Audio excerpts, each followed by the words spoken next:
Big boss 14 का finale week काफी रोमांचक हो गया है।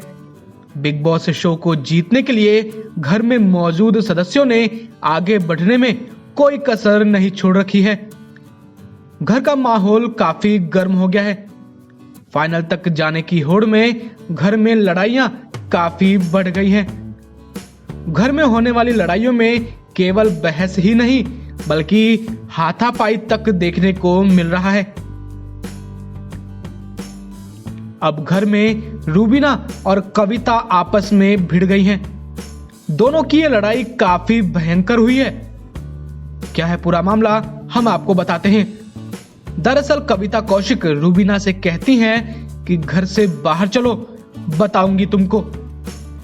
इस पर अभिनव कविता से कहते हैं कि क्या बताओगी भाई। रूबीना भी कविता पर भड़क जाती हैं और कहती है कि जो कहना है यहां कहो ना। इस बात पर कविता रूबीना के काफी करीब आ जाती हैं। कविता के करीब आने पर रूबीना उनसे कहती हैं कि मुझे धक्का मत दो। इस पर कविता गुस्से में रूबीना से कहती हैं कि मैं तुम्हारा सच सामने लाऊंगी। कविता द्वारा सच लाने की बात पर रूबीना फिर भड़क जाती हैं और कविता से कहती हैं कि इस तरह की बातें तुम्हारा सच है और तुम्हारे जैसे ओछे मुंह से मुझे नहीं जानना है कुछ भी। रूबीना यही नहीं रुकती, वो कविता से कहती हैं कि ये जो गुंडागर्दी करती हो ये कहीं और जाकर करना। जो बताना है ना यही बताओ, मुंह पर बोलो। बस इसके बाद ही दोनों के बीच जमकर बहस शुरू हो जाती है। इस बहस के दौरान रूबीना कविता को शट अप कह देती हैं। इस पर कविता भी रूबीना को शट अप कह देती हैं और कहती हैं कि एक लापा मारूंगी।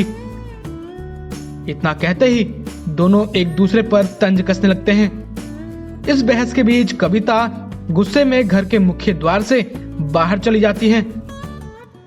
कविता को बाहर जाते देख रूबीना उन्हें काफी बुरा भला कहने लगती हैं।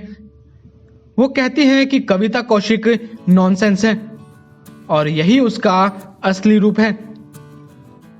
इसके साथ साथ रूबीना कहती हैं कि वो बाहर गई है और फिर वापस आएगी अपना थूका हुआ चाटने के लिए।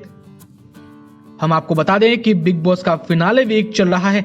बिग बॉस के होस्ट सलमान खान ने पहले ही बता दिया है कि फिनाले वीक के खत्म होते होते घर में सिर्फ 4 कंटेस्टेंट ही बचेंगे। ऐसे में जहां एजाज खान पहले ही फाइनलिस्ट बन चुके हैं, इसलिए अब सिर्फ 3 लोग घर में रहेंगे। अब देखना यह है कि एजाज के अलावा वो 3 कंटेस्टेंट कौन होते हैं जो फाइनल का हिस्सा बनेंगे। फिलहाल के लिए इतना ही। देश दुनिया की तमाम खबरों को जानने के लिए आप देखते रहिए लोक सत्य।